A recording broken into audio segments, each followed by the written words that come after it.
último dia, ELMAR enfrentar vários problemas de corriente. Para ser mais específico, nós temos total de 5 stories desde 26 de abril, que inclui naturalmente a story que sucede em web também. Essa aqui queda uma solução que não está aceitável para nós como ELMAR. Se me categorizar a story na hacking, nós sabemos que tem 2 casos para o usador de Flink, 3 casos para o usador de Eblastan de Helium, 2 casos para dar par de luz e também para queima. Nós sabemos que tem 2 casos de cable storing, 5 casos que tem a ver com afastar on the route e caso de storing não vai aprender a mencionar.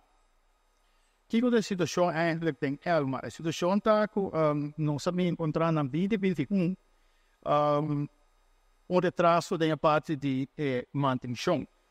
Pero no passado, o maneho estava diferente. Que o maneho é tempo o maneho estava para enfocar mais arriba expansão de drecha e para trás mais trafegais. Então, isso aqui tem consequência na hora que não. Porque o manejo é não está enfocado em manutenção devidamente de infraestrutura. Pois, se o crescimento acelerado que nós estamos presenciando no momento aqui, a demanda de energia está sumamente grande e isso aqui não foi primeiro no passado. Para o motivo aqui também nós sabemos plano de manutenção. Nós sabemos trabalhar e bem com estratégia nova e conectar prioridades e manutenção de nossa grid. Pois no ano 2021 nós introduzimos plano para de base plano de manutenção multi-year de 5 anos para assim nós podemos executar isso aqui devidamente. Nós assim amplia nosso plano de manutenção e nós temos processo no momento aqui para manutenção muito grande e acelerar. Nós fazemos aqui, nós cortamos aqui por 5 anos e agora que nós temos assim manutenção de 3 anos.